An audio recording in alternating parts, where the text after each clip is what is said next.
Muito bem, 8 horas em Campos, de volta com o Folha no Ar, primeira edição, aqui pela Folha FM 98,3, ao vivo também em nosso streaming aí no Face, YouTube e no Instagram.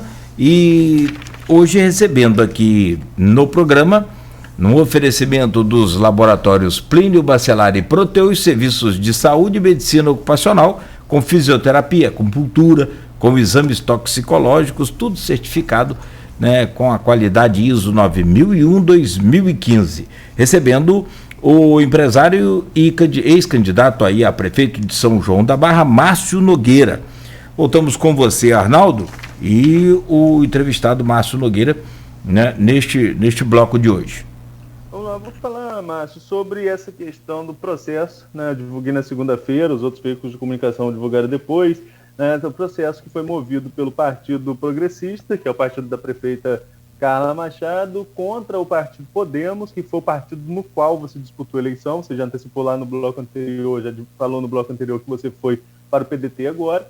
E esse processo apontava ali candidaturas fictícias ou candidaturas laranjas de mulheres, e poderia dar uma anulação da chapa porque não teria atingido a cota de gênero, ou seja, né, existe aí, toda chapa tem que ter no mínimo 30% do gênero feminino ou do gênero masculino, tem que ter 30% destinado a um gênero especificamente. Enfim, esse processo poderia, inclusive, acarretar na sua inelegibilidade em caso de condenação.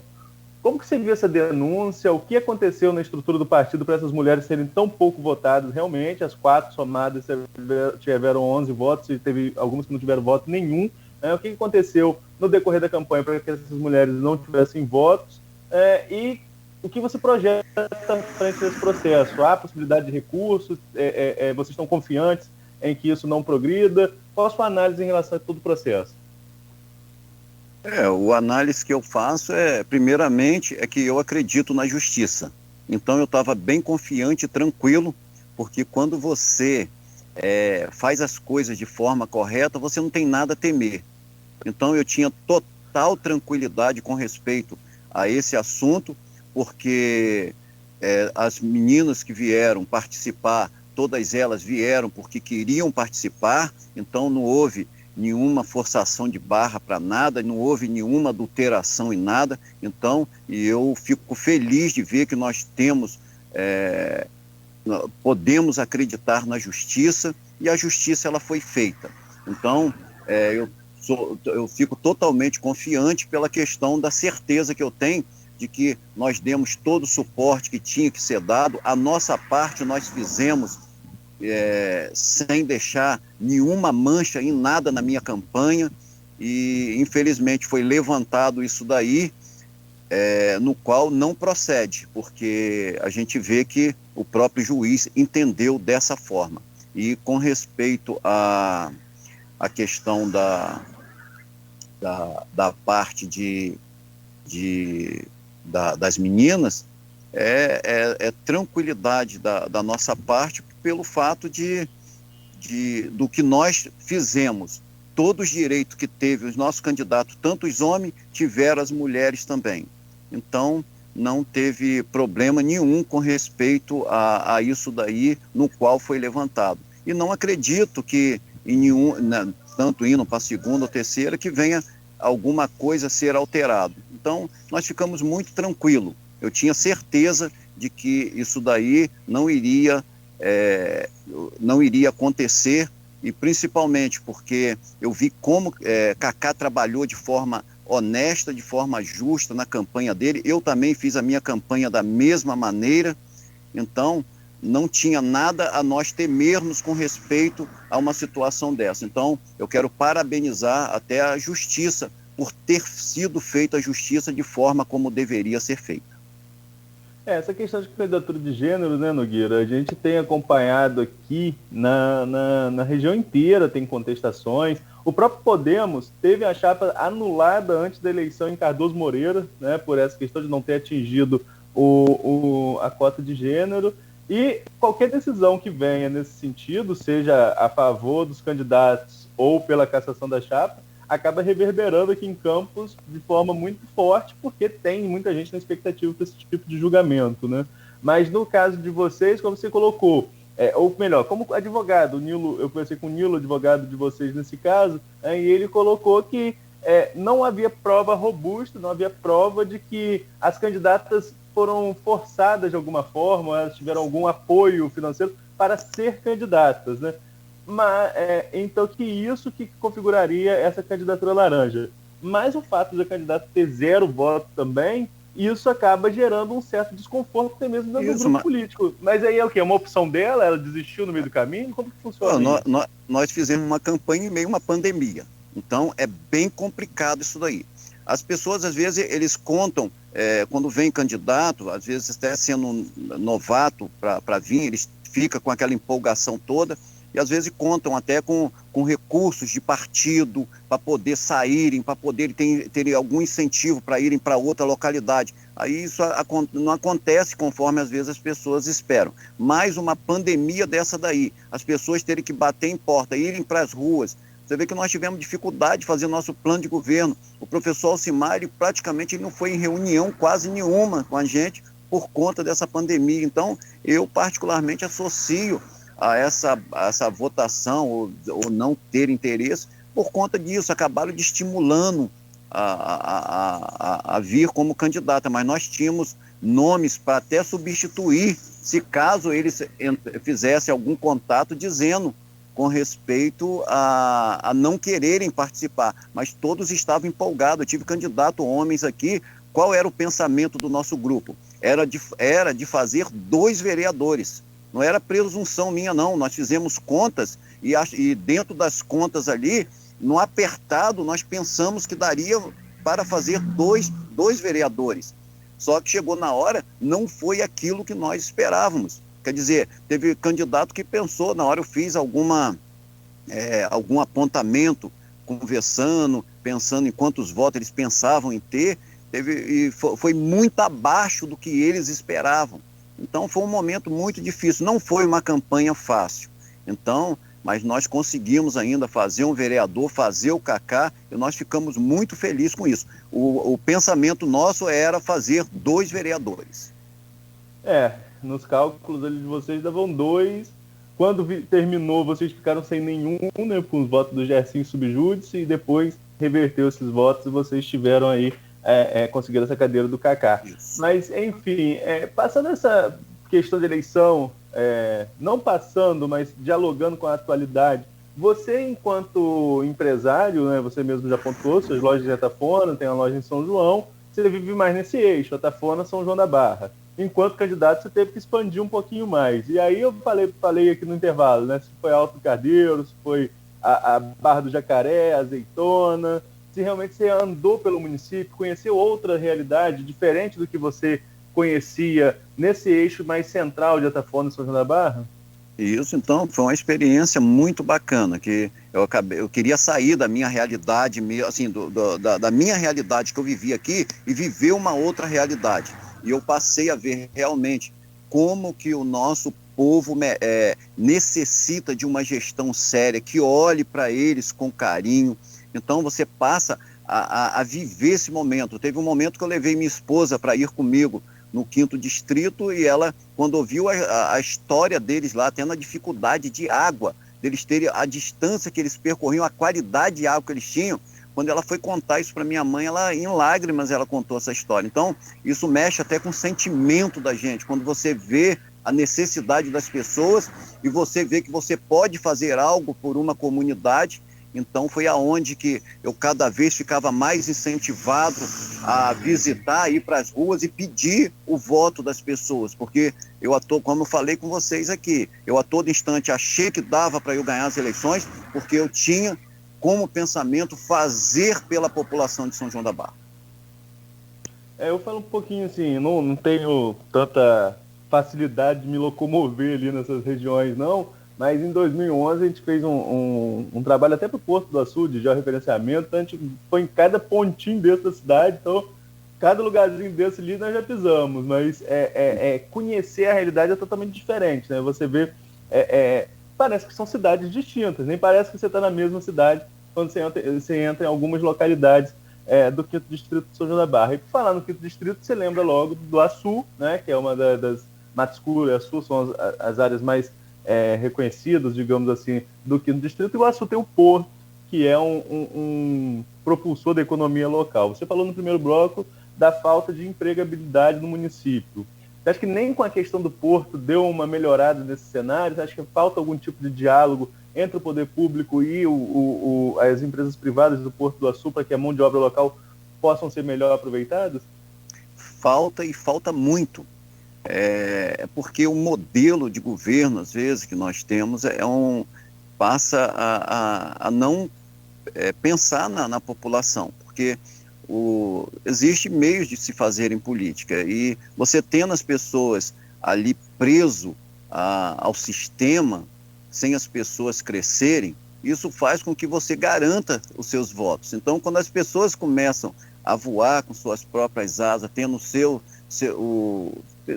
a sua vida independente, isso acaba não construindo dentro de uma política que se faz pensando em reeleição, ela acaba não sendo uma política boa. Mas o meu propósito era fazer uma política, como falei aqui em entrevistas, eu não pensava se eu ganhasse em me reeleger, não. Eu pensava em fazer para a população. Eu acho que 4 anos era o suficiente e vir outra pessoa e dar continuidade naquilo dali. Então, esse era o meu pensamento. Aí quando você tem esse olhar de crescimento do local, aí você vê que não há um interesse dentro disso daí. Então, é uma coisa que acaba acontecendo. E o Porto, a gente vê que hoje é uma realidade, a cidade não se preparou para isso, e acaba as pessoas não sendo beneficiadas com o Porto. E era para ser muito beneficiado, porque nós temos o maior porto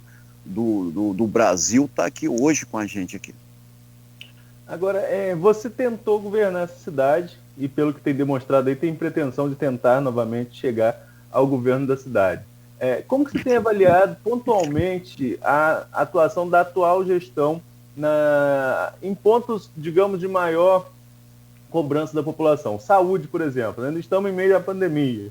Qual a sua avaliação em relação à saúde de São João da Barra hoje, tanto no enfrentamento à pandemia, quanto nas questões que fogem à pandemia, né? Que eu tenho visto de reclamação com relação ao exame, até contestei o Sávio Saboia aqui quando ele foi nosso entrevistado, secretário municipal de saúde, mas tenho visto muita reclamação com relação à marcação de exames nas redes sociais. É um ponto que eu vejo o pessoal batendo bastante. Você, enquanto morador da cidade, empresário da cidade, como você tem avaliado o enfrentamento à pandemia na saúde e as outras questões da saúde do município?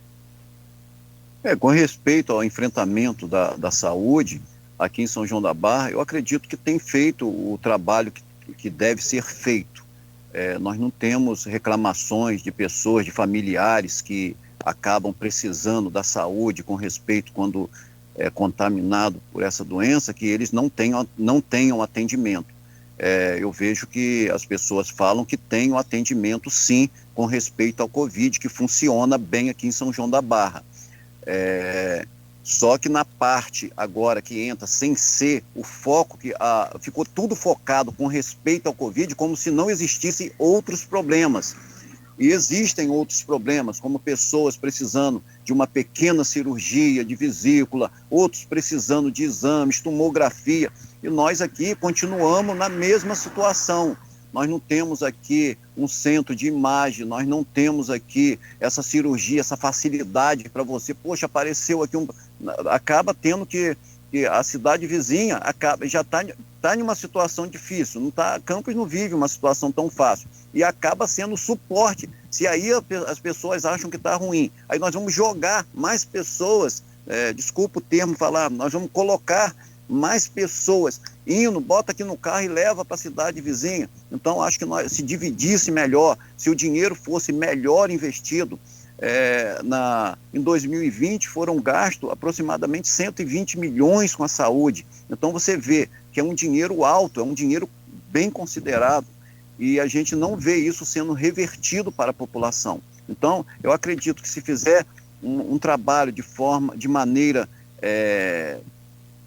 se dedicando ao que tem que ser dedicado, eu acredito que nós teríamos aqui uma saúde de muito melhor qualidade. E eu rodei e vi quanta gente precisando de coisas simples, como cirurgia de catarata, como uma questão de pedra na vesícula, pedra nos rins. Então a gente vê assim, pequenas coisas, são pequenas cirurgias que teria como abraçar essas pessoas. E é muito duro quando você vai conversar com essas pessoas, eles estão a poder de analgésico já há 6 meses, 1 ano, em uma situação dessa, e quem está na frente de um governo com os braços cruzados como se nada estivesse acontecendo. Então é lamentável, porque quando você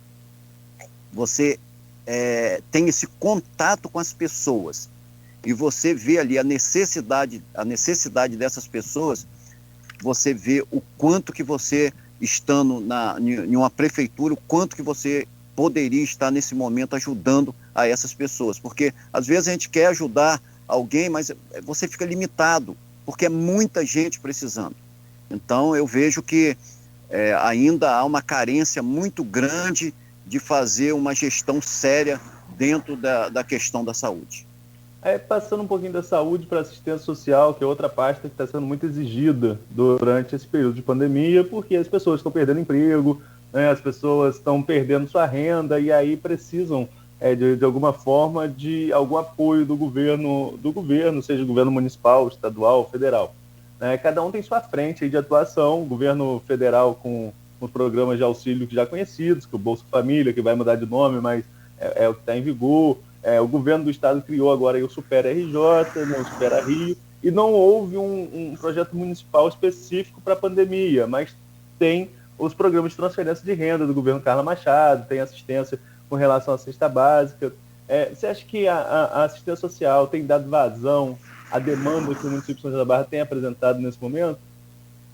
Mas é o mínimo que se pode fazer nesse momento. O mínimo é chegar perto dessas pessoas e ajudar em um momento desse de dificuldade. Como falei ali, não só eles, como aconteceu com os comerciantes, com os ambulantes, com os empresários, todos, na verdade, nesse momento, é por isso que temos a pessoa que está nos governando. É para, nesse momento, a gente sentir que nós temos alguém para nós chegarmos e nos ajudar em um momento desse de dificuldade. Então, eu acredito que, se não está sendo feito, deve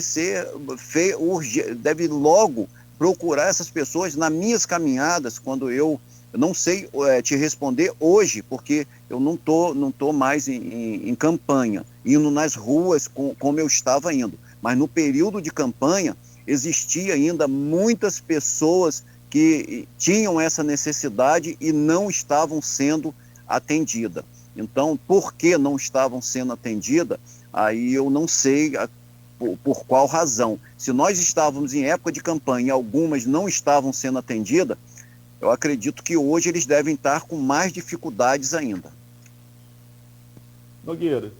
São, assim, momentos que vão se apresentando no decorrer. Você acompanha a política de São João da Barra, não é de agora, né? Então, você poderia até fazer também uma avaliação, se possível, no contexto geral, e aí engloba a questão de emprego, de transporte, saúde, educação, que o Arnaldo comentou, do governo passado de Carla para esse governo, já que você falou que a arrecadação, né, tá relativamente boa em comparação a tempos anteriores.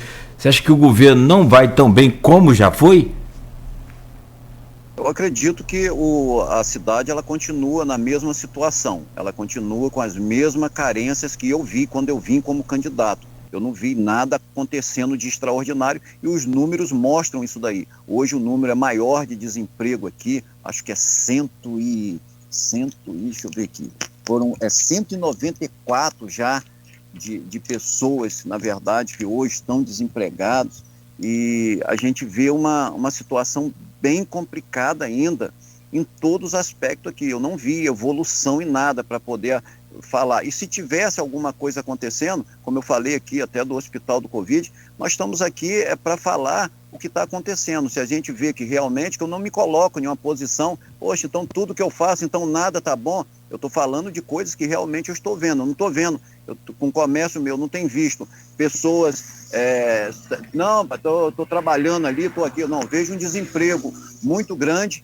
eu vejo a saúde, pessoas reclamando até de analgésico, coisas simples, faltando na parte de saúde. Então, eu tenho acompanhado hoje, como empresário, como cidadão aqui são-joanense, eu não tenho visto isso acontecer, não tenho visto nada diferente do que estava antes, no qual eu até vim como candidato com pensamento de mudar a história de São João da Barra.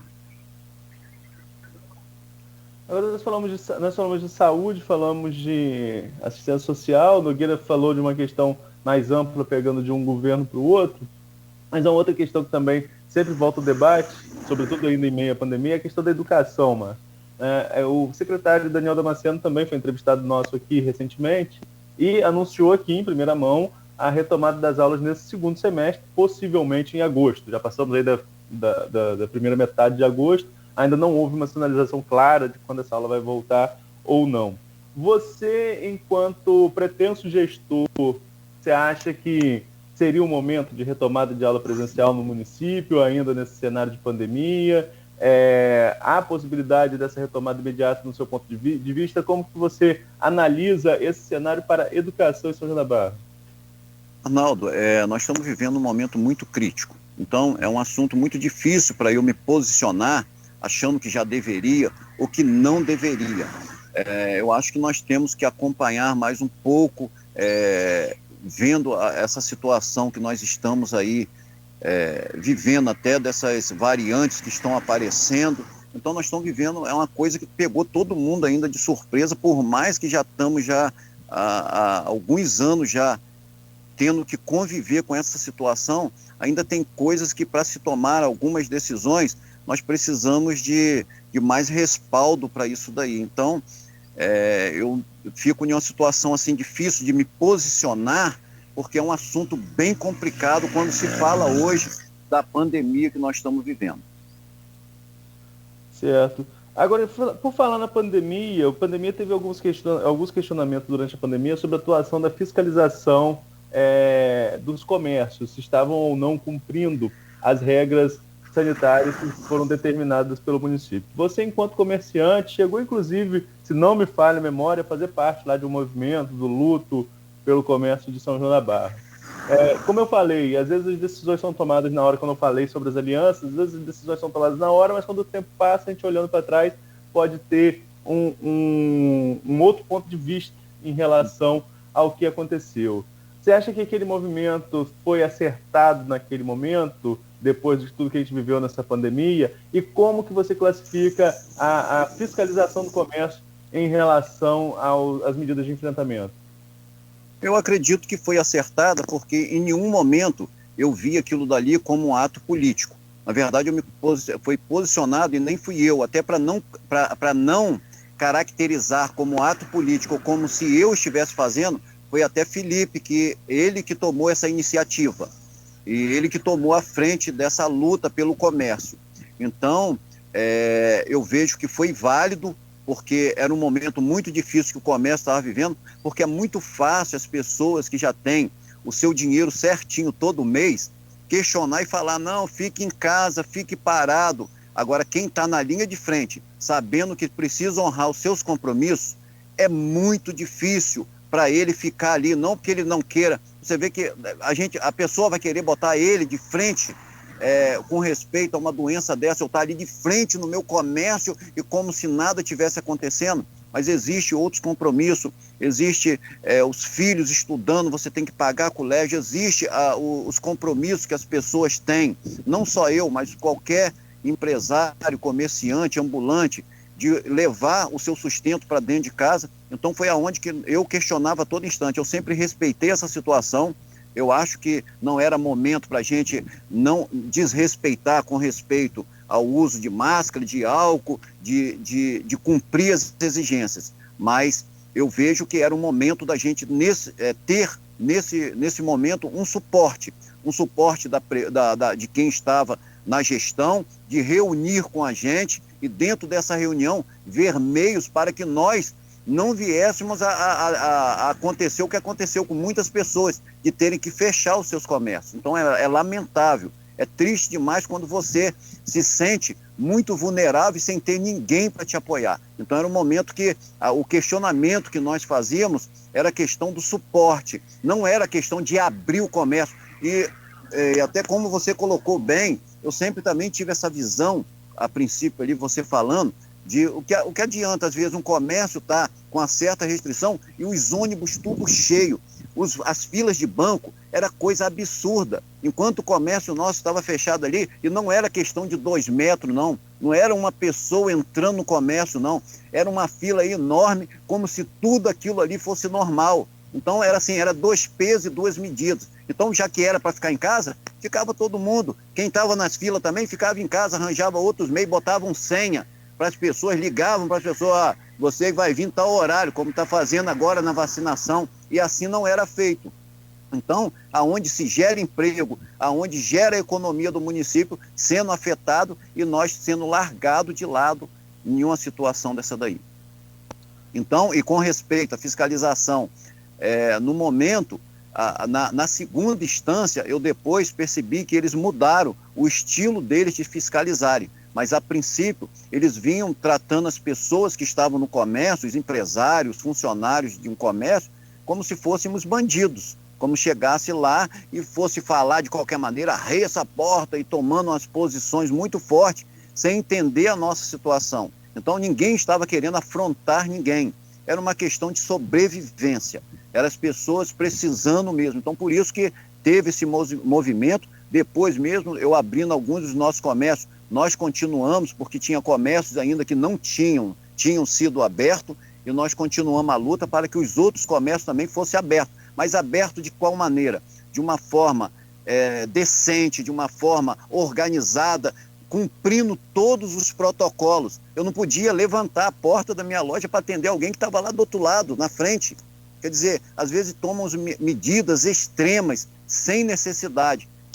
Como continuo afirmando, sei da importância da gente se resguardar, de que realmente essa doença é séria. Nós perdemos vários amigos aqui, perdemos agora recentemente o Dinei da Pousada, perdemos Ebim, que era um empresário grande aqui com a gente, perdemos na época da campanha o saudoso Emilson, quer dizer, uma pessoa que tinha sua importância aqui na cidade, nos meios de comunicação. Então foi uma coisa que atingiu a muitas pessoas. Então eu acho que nós deveríamos ser olhados com mais carinho nesse momento que nós estávamos passando. Nogueira, tem tempo para mais uma? Manda lá, não. Manda aí, sim, tem. Vamos lá. Mas você vive o comércio em Atafona, sobretudo, né? Você tem três lojas em Atafona. Você tem a residência em frente ao seu comércio, relativamente até próximo da residência da prefeita Carla Machado, né? Praticamente ali na mesma direção.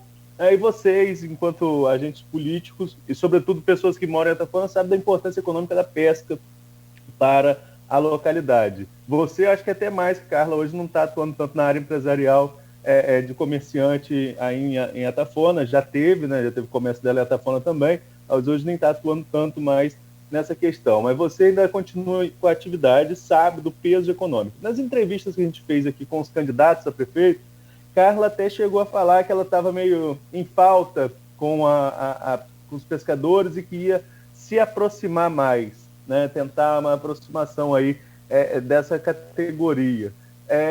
Hoje, você que acompanha ainda o dia a dia de Atafona, você acha que a pesca tem algum tipo de assistência do município? Falta chegar mais perto? Como que você vem acompanhando essa questão em relação aos pescadores, que hoje em dia nas redes sociais têm reclamado bastante também, né? Continua a mesma situação, eles não têm assistência nenhuma, eles vão no peito, é chamado ir no peito e na raça. Eles vão na luta deles do dia a dia, no qual a gestão poderia estar favorecendo, ajudando demais essa classe. E eu sou muito grato a essa classe. É uma classe que eu tenho uma dívida com eles, porque se eu cheguei aonde eu estou, é porque eles foram pessoas que acreditaram em mim, me privilegiando, comprando nos meus comércios. Então, eu tenho essa dívida com eles, e eu tinha dentro da minha promessa de campanha de que, se eleito eu fosse, eu estaria ali junto com eles, dando todo o suporte para os pescadores. Então, era um compromisso que eu estava fazendo, e isso iria ser colocado em prática se caso a gente fôssemos eleitos. Mas então é uma situação bem... eles vivem uma situação bem caótica mesmo, uma situação bem difícil, é um abandono total para a classe pesqueira. Bom, 8h31 agora, nós vamos a um intervalo rápido para a gente fechar esse programa de hoje ainda com o Márcio Nogueira, né, aqui no Folha no Ar, falando sobre São João da Barra, sobre a política, a economia de São João da Barra, né, e a pandemia também, né, claro e evidente que persiste, tem aí agora o foco, né, da atenção das autoridades no sentido de combater essa variante Delta, que está principalmente hoje no Rio de Janeiro com força, chega a São Paulo também, no Brasil inteiro tem, mas, né, segundo o próprio prefeito do Rio de Janeiro, né, seria o novo epicentro no Brasil, a cidade do Rio de Janeiro. E inclusive aqui na região, né, Arnaldo, tem 3 cidades, norte e noroeste, são 3 cidades com 100% das UTIs lotadas. Então, as autoridades aí com atenção voltada para essa nova variante. A gente volta também daqui a pouco, dentro de instantes, no oferecimento dos laboratórios Plínio Bacelar e Proteus, serviços de saúde e medicina ocupacional com a qualidade certificada sempre ISO 9001-2015. Quando se pensa em exames laboratoriais, logo vem em nossa cabeça Laboratório Plínio